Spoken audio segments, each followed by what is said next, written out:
우리가 사자의 지도력, 이 올바른 행동을 통해서 영향을 주는 삶에 있어서 가장 첫 번째로 손꼽는 게 순종의 삶이라고 말한다면, 전 당연히 두 번째로는 충성의 삶을 늘 말하기를 원합니다. 충성이라고 말할 때는 이것을 신실함으로도 많이 말하기도 하죠. 또 충실되다라고 말하기도 하고, 그것은 한 번 맡겨진 일은 끝까지 해내는 것입니다. 중간에 가다가 이런 변화 저런 변화가 있다 할지라도 조금 더 거기에 따라서 마음을 바꾸지 않고 한 번 맡겨진 일은 내 목숨이 달아날 때까지 최선을 다해서 변하지 않는 마음으로 그 일을 이뤄내는 것을 가리켜 말하는 것입니다. 고대 근동에서는 이제 이 결혼식 할 때에 결혼 예물로 주고받은 것이 소금이었습니다. 왜 소금이냐면 아시죠? 소금은 변하지 않게 하는 것입니다. 그렇기 때문에 충성을 말하는 가장 대표는 바로 이 salt, 소금입니다. 그런데 배반을 말하는 가장 대표는 모래입니다. 샌드이죠. 여러분, 이 소금을 갖다가 손에 넣고 주먹으로 꽉 쥐어보세요. 그러면 놀랍게도 소금은 확 뭉쳐지면서 돌처럼 딱딱해지는 것입니다. 그런데 여러분, 이 주먹에다가 모래 한 줌을 갖고 있어 보세요. 손 펴시면은 놀랍게도 이 모래는 순간적으로 알알이 흩어지면서 손가락 사이로 빠져나가는 것입니다.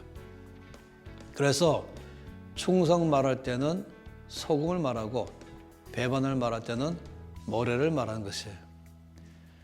주께서도 성경의 레위기에서 말씀할 때에 하나님이 우리하고 맺은 언약을 소금 언약이다 이렇게 말씀하신 것도 거기에 있는 것입니다. 하나님께서 우리에게 약속하신 그 약속을 우리의 상태에 따라서나 하나님의 상태에 따라서가 아니고 환경에 따라서가 아니라 끝까지 약속하신 말을 실행하시기 때문에 우리와 맺은 언약을 소금 언약이라고 말한 것입니다. 이처럼 충성은 너무나 중요한 것입니다. 민수기 12장 말씀에서 6절에서 8절까지 해서 보면은 하나님께서 왜 모세를 온 이스라엘을 이끌어가는 지도자로 세우셨는가에 대한 이유를 말했습니다. 그는 나의 온 집에 충성되기 때문이다 이렇게 말했습니다. 생각해 보세요. 모세가 40살 때 주 앞에 쓰임 받으려고 자원에 나섰습니다. 그때 주님은 내가 너를 쓰지 못하겠다고 말씀하셨죠. 모세는 자기는 지금이 쓰임 받을 때라고 생각했습니다. 당시에 그는 이집트 왕자로서 이 이집트 문명과 또 메소포타미아 문명에 있는 모든 학문들을 다 설립한 사람입니다. 사도행전 7장 말씀에서 스데반이 증언하기를 모세는 말과 행사가 능통했다고 말했습니다. 그건 이미 모든 학문을 다 익힌 사람이기 때문에 또 전쟁에 능한 용사이기 때문에 이 정도가 준비됐으면 드디어 나는 하나님 나라 일을 할 때가 되었다고 해서 나선 것입니다. 그러나 주님은 모세에게 40년을 더 훈련받게 했습니다. 그 기간 동안에 훈련받은 가장 큰 과목은 바로 충성인 것입니다. 우리는 살다 보면은 사람들의 말에 휘둘기도 하고 또 환경에 쉽게 휩싸이기도 하는 것입니다. 가다 보면은 기분 나쁘기도 하고 또 마음이 상할 때가 있는 것이에요. 특히 사람 관계가 더 많이 그렇죠.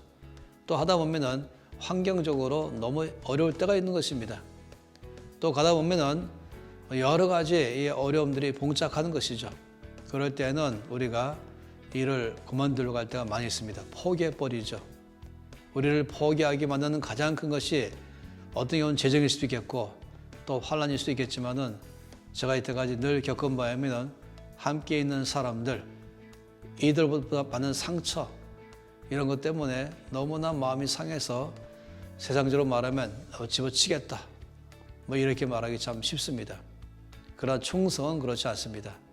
충성은 어떤 상황 속에서라도 끝까지 남이 알아주든지 알아주지 말든지 이 일을 통해서 나의 삶이 앞으로 더 나의 이름이 올라가든지 아니면 전혀 나의 이름이 드러나지 않을지라도 이것이 내가 지금 나에게 맡겨진 일이다 한다면 이를 끝까지 할 수 있는 그런 사람이 바로 충성된 사람인 것이죠. 시편 101편 6절 말씀에 보면은 주님 말씀하기를 내가 이 땅에 온 땅을 두루 감찰하시면서 충성된 사람을 찾으신다고 말씀했습니다. 그런 사람을 찾으면 주와 함께 머물게 하시고 주께서 그런 사람에게 일을 맡기신다라고 말씀을 하는 것이죠. 디모데전서 1장 12절 말씀에도 바울이 말하기를 주께서 나에게 직분을 맡기고 주의 사역을 감당케 하셨던 가장 근본적인 이유는 나를 충성되게 여겨서라고 말씀했습니다. 다시 말하면 능력 있는 사람에게 보통 일을 맡기잖아요. 학력 보고 일을 맡기잖아요. 그렇지만 주님은 그 사람의 능력과 학력 이런 것이 아니라 그 사람이 얼마나 충성된 사람인가 이것을 보시고 일을 맡기는 것입니다. 그래서 이 충성된 사람이라고 인정하시면은 그 다음에 주께서는 그에게 일을 맡기시고 또 그 다음에 일을 감당할 만한 모든 재능, 모든 은사, 모든 지혜, 모든 능력, 필요하면 재물도, 필요하면 사람도, 환경도 여시면서 그가 충성된 일을 감당토록 주께서 모든 일을 다 역사하기 시작한 것입니다. 이것이 바로 디모데전서 1장 12절에서 말하고 있는 사람을 쓰시는 하나님의 선택 기준을 잘 말씀하고 있습니다. 오늘날에도 충성은 주께서 쓰시는 가장 중요한 항목인 것입니다. 잠언 25장 13절 말씀에 충성된 사람을 가리켜 말하기를 추수하는 날에 얼음 냉수 같다 이렇게 말한 것이에요. 그러니까 이 추수하면서 땀이 비오듯 쏟아질 때에 그 얼음 냉수 한 잔을 마시면 우리 모두는 정말로 아주 감격하면서 시원하다고 말한 것이죠. 이처럼 말씀하시기를 충성된 사람은 바로 그를 보낸 이에게 보낸 이의 마음을 시원하게 한다라고 말씀하고 있습니다. 저는 지금도 생각합니다. 왜 모세일까? 모세의 정치, 모세의 경제, 모세의 교육, 모세의 갖고 있는 지리, 모세가 갖고 있는 의학적 기술, 건축 기술 이런 거 다 필요하겠죠. 그렇지만 만약에 사람이 충성되지 않아서 중간에 기분 나빠서 관도 뿌리면 그 모든 능력 뭔 새 있겠습니까? 주께서 모세를 쓰신 이유는 그가 충성된 사람이기 때문에 썼다고 말씀했습니다. 끝까지 맡긴 일을 위해서는 목숨을 내걸고 해내는 삶을 사는 것. 오늘날에도 이 지혜운동 통해서 우리가 정말 배우기를 바라는 것은 충성된 사람이 되기를 바라는 것입니다. 훈련합시다.